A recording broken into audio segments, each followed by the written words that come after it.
श्री स्वामी समर्थ। अधिक महिना म्हणजेच धोंडा महिना 2026 मध्ये कधी आहे? या महिन्याचं खरं महत्त्व काय आहे आणि या अधिक महिन्यात आईची ओटी का भरायची व कशी भरायची, ही संपूर्ण माहिती आज आपण स्पष्ट आणि सोप्या भाषेत पाहणार आहोत।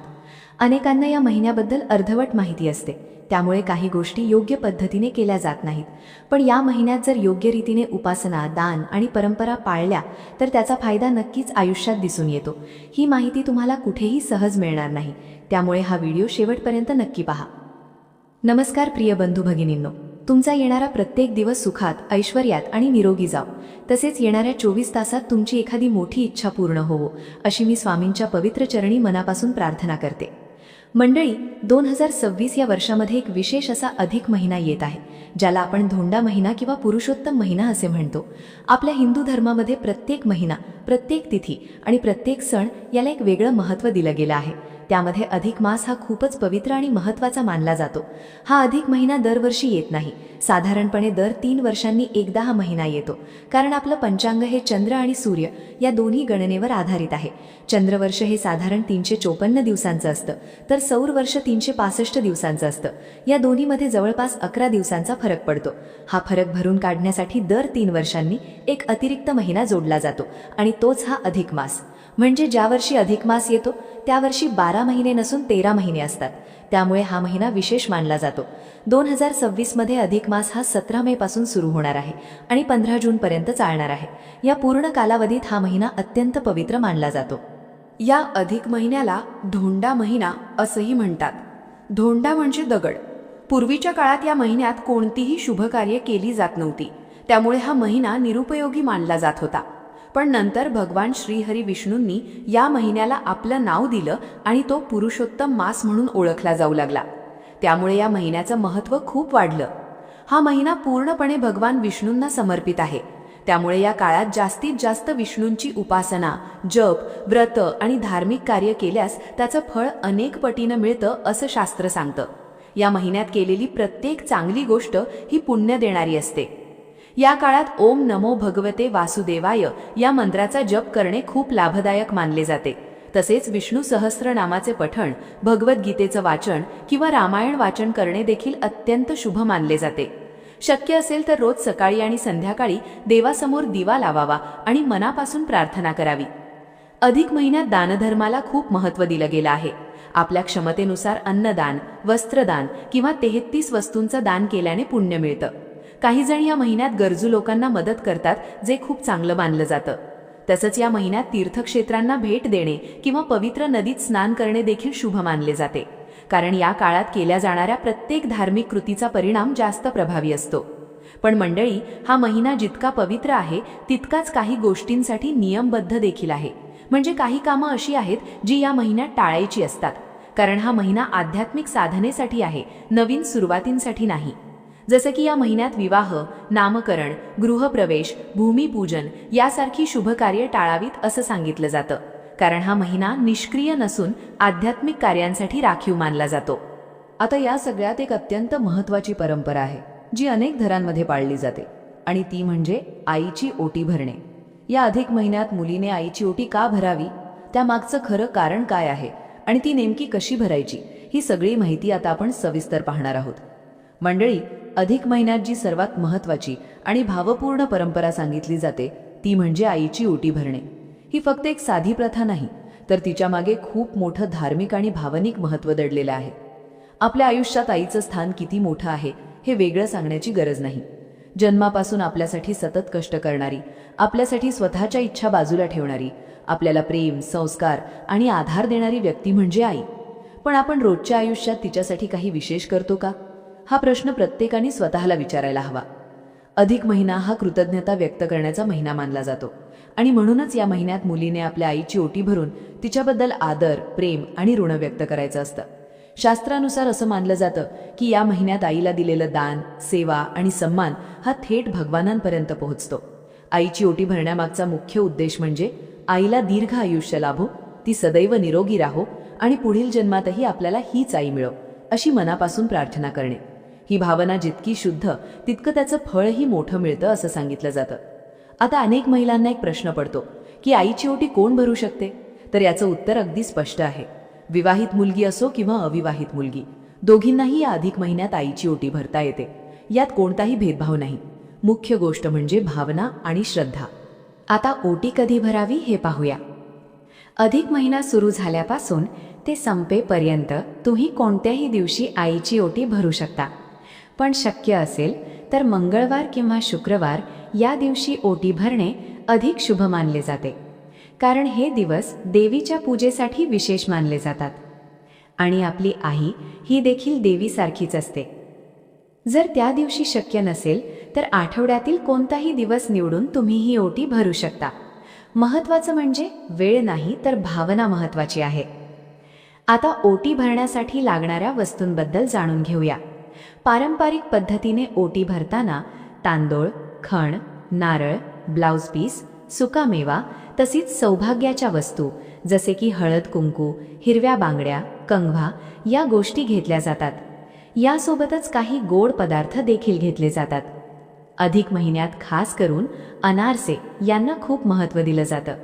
त्यामुळे शक्य असेल तर ओटीमध्ये अनारसे नक्की ठेवावेत. अन्य गोड पदार्थ देखील चालतात, पण अनारसे ठेवण्याचा प्रयत्न करावा. तसंच मुलीने आपल्या आईसाठी नवीन वस्त्र जसे की साडी घेणं देखील खूप शुभ मानले जाते. हे वस्त्र आईला देताना तिचा सन्मान केला जातो. ओटी भरण्याची पद्धत देखील साधी आणि भावपूर्ण असते. आईला पाटावर बसवायचं, तिला हळद कुंकू लावायचं आणि मग तिच्या साडीच्या पदरात तांदूळ, नारळ, खण आणि इतर वस्तू ठेवून ओटी भरायची. त्यानंतर आईचा नमस्कार करून तिच्या आरोग्यासाठी आणि सुखासाठी प्रार्थना करायची. एक महत्त्वाची गोष्ट इथे लक्षात घ्या. ओटी भरताना 33 या संख्येला खूप महत्त्व आहे. त्यामुळे शक्य असेल तर 33 रुपये, 33 अनारसे किंवा 33 फळे आईला द्यावीत. ही संख्या धार्मिक दृष्टिकोनातून शुभ मानली जाते. आता या सगळ्यात एक खास गोष्ट आहे जी अनेक जण विसरतात. ती म्हणजे आईसाठी हिरव्या रंगाच्या बांगड्या घेणे. अधिक महिन्यात आईला हिरव्या बांगड्या देणे अत्यंत शुभ मानले जाते. जर बांगड्या घेणं शक्य नसेल तर कमीत कमी बांगड्या भरण्यासाठी पैसे देणे देखील योग्य मानले जाते. ही परंपरा फक्त एक रिवाज नाही, तर आईच्या आनंदासाठी, तिच्या आरोग्यासाठी आणि आपल्या आयुष्यातील सुख समृद्धीसाठी खूप महत्त्वाची आहे. अनेक वेळा आपण मोठमोठ्या पूजांमध्ये, व्रतांमध्ये वेळ आणि पैसा खर्च करतो, पण घरातल्या आईसाठी एक छोटीशी गोष्ट करणं विसरून जातो. अधिक महिना आपल्याला हीच गोष्ट आठवण करून देतो. आता इथे एक महत्त्वाचा प्रश्न अनेकांच्या मनात येतो. जर कोणाची आई हयात नसेल तर त्यांनी काय करावं? तर बघा, जिथे आई नसते तिथे भावना थांबत नाहीत. अशावेळी निराश होण्याची गरज नाही. सासूबाईंना आई समान मानून त्यांची ओटी भरता येते. जर सासूबाई नसतील किंवा त्यांच्याकडे जाणं शक्य नसेल तर घरातील इतर वडीलधारी स्त्री जसे की आत्या, मावशी किंवा मोठी बहीण यांना मान देऊन त्यांची ओटी भरू शकता. तसेच जाऊबाईची ओटी भरूनही हा विधी पूर्ण करता येतो. किंवा दुसरा एक अत्यंत पुण्यकारक मार्ग म्हणजे एखाद्या गरजू वृद्ध स्त्रीला आई मानून तिची ओटी भरणे. यामुळे तुम्हाला तिचे आशीर्वाद मिळतात आणि ही सेवा थेट देवापर्यंत पोहोचते असं मानलं जातं. इथे महत्त्वाची गोष्ट वस्तू नाही तर तुमची भावना आहे. तुमच्या मनात जर आईबद्दल प्रेम, कृतज्ञता आणि आदर असेल तर तुम्ही केलेली ही छोटीशी सेवा देखील अत्यंत मोठं पुण्य देणारी ठरते. मंडळी, अधिक महिन्यात स्त्रियांसाठी अजून एक महत्त्वाची गोष्ट सांगितली जाते, ती म्हणजे जोडवी बदलणे किंवा नवीन जोडवी घेणे. ही परंपरा केवळ अलंकाराशी संबंधित नाही तर तिच्या मागे धार्मिक आणि ऊर्जेचा संबंध सांगितला जातो. आपल्या परंपरेनुसार पायात घातल्या जाणारी जोडवी ही सौभाग्याचं प्रतीक मानली जाते. 16 शृंगारांपैकी एक महत्त्वाचा भाग म्हणजे जोडवी. विशेषतः विवाहित स्त्रियांसाठी जोडवी ही त्यांच्या वैवाहिक आयुष्याशी आणि सुखसमृद्धीशी जोडलेली मानली जाते. असं सांगितलं जातं की पायाच्या बोटात जोडवी घातल्याने शरीरातील ऊर्जा संतुलित राहते.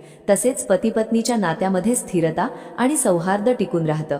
घरात सकारात्मकता वाढते आणि नकारात्मक ऊर्जा दूर राहते अशी श्रद्धा आहे. अधिक महिन्यात जुनी जोडवी बदलणे, त्यात भर टाकणे किंवा नवीन जोडवी घेणे शुभ मानले जाते. कारण हा महिना शुद्धीकरण आणि नव्या सकारात्मक ऊर्जेचा स्वीकार करण्यासाठी योग्य मानला जातो. पण इथे एक अतिशय महत्त्वाची गोष्ट लक्षात ठेवायची आहे. जोडवी घेताना किंवा बदलताना कधीही सोन्याची जोडवी घेऊ नये. जरी तुमच्याकडे क्षमता असली तरीही पायात सोनं घालणं शास्त्रानुसार योग्य मानलं जात नाही. कारण सोनं हे देवी लक्ष्मीचं प्रतीक मानलं जातं आणि लक्ष्मीचं स्थान उंच मानलं जातं. पायात सोनं घालणं म्हणजे त्या देवताचा अपमान मानला जातो. म्हणून नेहमी जोडवी ही चांदीचीच असावीत. चांदी या धातूला शीतलता आणि संतुलनाचं प्रतीक मानलं जातं.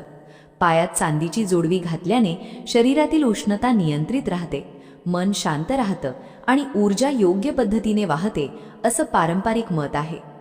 जोडवी बदलण्यासाठी किंवा नवीन घेण्यासाठी गुरुवार आणि शुक्रवार हे दिवस अधिक शुभ मानले जातात. शक्य असेल तर या दिवशीच जोडवी घ्यावी किंवा बदलावी. आणखी एक सुंदर परंपरा म्हणजे आईकडून जोडवी करून घेणे. जसं मुलगी अधिक महिन्यात आईची ओटी भरते, तसंच आईनेही आपल्या मुलीला नवीन जोडवी देणे शुभ मानलं जातं. यामागे आई मुलीच्या नात्यातील प्रेम, आशीर्वाद आणि स्नेह व्यक्त होतो. जर आईला शक्य असेल तर तिच्याकडून जोडवी घेणे उत्तम, पण जर काही कारणाने ते शक्य नसेल तर तुम्ही स्वतःही जोडवी घेऊ शकता. मुख्य गोष्ट म्हणजे भावना आणि श्रद्धा. आता या अधिक महिन्यात काही गोष्टी अशा आहेत ज्या आपल्याला टाळायच्या आहेत, कारण हा महिना मुख्यतः साधना, संयम आणि आत्मशुद्धीसाठी मानला जातो. या काळात विवाह, गृहप्रवेश, नामकरण, भूमिपूजन यासारखी नवीन आणि मोठी शुभकार्ये टाळावीत, कारण हा महिना नवीन सुरुवातींसाठी नसून आध्यात्मिक प्रगतीसाठी आहे.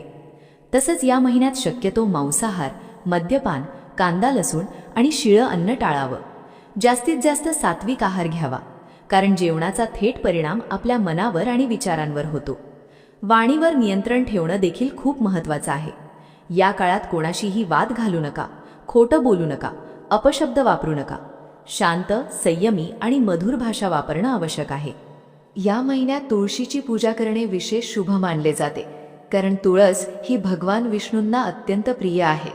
रोज तुळशीपाशी दिवा लावणे, पाणी घालणे आणि नमस्कार करणे चांगले मानले जाते. पण एक छोटीशी चूक अनेक लोक करतात, ती म्हणजे रविवारी आणि एकादशीच्या दिवशी तुळशीला पाणी घालतात. हे टाळायला हवं. या दिवशी तुळशीला पाणी घालू नये असं सांगितलं जातं. अधिक महिन्यात दररोज सकाळी आणि संध्याकाळी ओम नमो भगवते वासुदेवाय या मंत्राचा किमान 108 वेळा जप करावा. शक्य असेल तर विष्णू सहस्रनाम किंवा भगवद्गीतेचं वाचन करावं. तसंच संध्याकाळी तुपाचा दिवा लावणं, भगवान विष्णूंना पिवळ्या फुलांचा नैवेद्य अर्पण करणं आणि शक्य असेल तर अभिषेक करणं या गोष्टी खूप शुभ मानल्या जातात. अधिक महिना हा केवळ परंपरा पाळण्यासाठी नाही, तर आपल्या मन, शरीर आणि विचार शुद्ध करण्यासाठी आहे. या काळात केलेली प्रत्येक चांगली कृती आपल्याला आतून मजबूत बनवते. आता या सगळ्या गोष्टी केल्यानंतर या अधिक महिन्याचं पूर्ण फळ कसं मिळवायचं आणि शेवटी कोणत्या गोष्टी विशेष लक्षात ठेवायच्या हे समजून घेऊया. मंडळी, अधिक महिना हा फक्त परंपरा पाळण्यासाठी नाही, तर आयुष्याला योग्य दिशा देण्यासाठी आहे. ही गोष्ट लक्षात ठेवली तर या महिन्याचं खरं फळ मिळतं. कारण या काळात आपण जे काही करतो, विचार, बोलणं, वागणं याचा थेट परिणाम आपल्या आयुष्यावर होत असतो. या महिन्यात सर्वात महत्त्वाची गोष्ट म्हणजे श्रद्धा आणि सातत्य. अनेक लोक 2-4 दिवस जप करतात, पूजा करतात आणि मग थांबतात. पण अधिक महिन्यात सातत्य ठेवणं खूप गरजेचं आहे. दररोज थोडा वेळ जरी दिला तरी तो मनापासून दिला पाहिजे. भगवान श्रीहरी विष्णूंची सेवा करताना मन शांत, स्वच्छ आणि सकारात्मक ठेवणं अत्यंत आवश्यक आहे. कारण फक्त बाहेरून पूजा करून उपयोग नाही, मन शुद्ध असेल तरच त्याचं फळ मिळतं. या महिन्यात शक्य तितका वेळ देवाच्या स्मरणात घालवण्याचा प्रयत्न करा. सकाळी उठल्यावर आणि रात्री झोपण्यापूर्वी देवाचं नामस्मरण करा. घरात सकारात्मक वातावरण ठेवा. वादविवाद टाळा, कारण जिथे शांतता असते तिथेच देवाचं वास्तव्य असतं असं मानलं जातं. तसंच या महिन्यात दान ही गोष्ट खूप महत्त्वाची आहे. पण दान करताना एक गोष्ट लक्षात ठेवा, दान कधीही दिखावा म्हणून करू नका. मनापासून निस्वार्थ भावनेने केलेलं दानच खरं पुण्य देतं. तुमच्या क्षमतेनुसार अन्नदान करा, गरजू लोकांना मदत करा, वस्त्रदान करा किंवा कमीत कमी 33 वस्तूंचं दान करण्याचा प्रयत्न करा. ही संख्या अधिक महिन्यात विशेष मानली जाते. तसंच या महिन्यात दीपदान देखील खूप शुभ मानलं जातं. दररोज संध्याकाळी तुळशीपाशी किंवा देवासमोर तुपाचा दिवा लावा. हा छोटासा उपाय देखील घरात सकारात्मक ऊर्जा निर्माण करतो. आता एक गोष्ट अनेक लोक विचारतात, या सगळ्या गोष्टी केल्यावर आपल्याला काय फायदा होतो? तर बघा, अधिक महिन्यात केलेली सेवा, जप, दान आणि परंपरा यामुळे मन शांत होतं, नकारात्मक विचार कमी होतात, घरात आनंदाचं वातावरण तयार होतं आणि हळूहळू आयुष्यात सकारात्मक बदल दिसू लागतात. काही गोष्टी लगेच दिसत नाहीत, पण त्या आतून घडत असतात आणि योग्य वेळ आल्यावर त्याचं फळ नक्की मिळतं. विशेष करून आईची ओटी भरणे ही एक अशी सेवा आहे जी केवळ परंपरा नाही तर भावनेची अभिव्यक्ती आहे. आईच्या आशीर्वादापेक्षा मोठं काहीच नसतं. तिच्या आनंदातच आपलं सुख दडलं आहे ही जाणीव या महिन्यात अधिक ठळकपणे होते. तसंच जोडवी बदलणे, विष्णूंची उपासना, सात्विक जीवनशैली या सगळ्या गोष्टी एकत्र केल्यावर हा महिना तुमच्यासाठी खरोखरच फलदायी ठरतो. म्हणून या अधिक महिन्याला साधा समजू नका. हा महिना म्हणजे एक संधी आहे स्वतःला सुधारण्याची, नातेसंबंध मजबूत करण्याची आणि देवाशी जवळीक वाढवण्याची. ही माहिती तुम्हाला कुठेही सहज मिळणार नाही, त्यामुळे ही माहिती स्वतःसाठी ठेवा आणि आपल्या कुटुंबियांपर्यंत नक्की पोहोचवा. व्हिडिओ आवडला असेल तर लाईक करा, आपल्या मित्रपरिवारासोबत शेअर करा. तुमचे अनुभव आणि मतं कमेंटमध्ये नक्की लिहा आणि चॅनलवर नवीन असाल तर सबस्क्राईब करायला विसरू नका. श्री स्वामी समर्थ.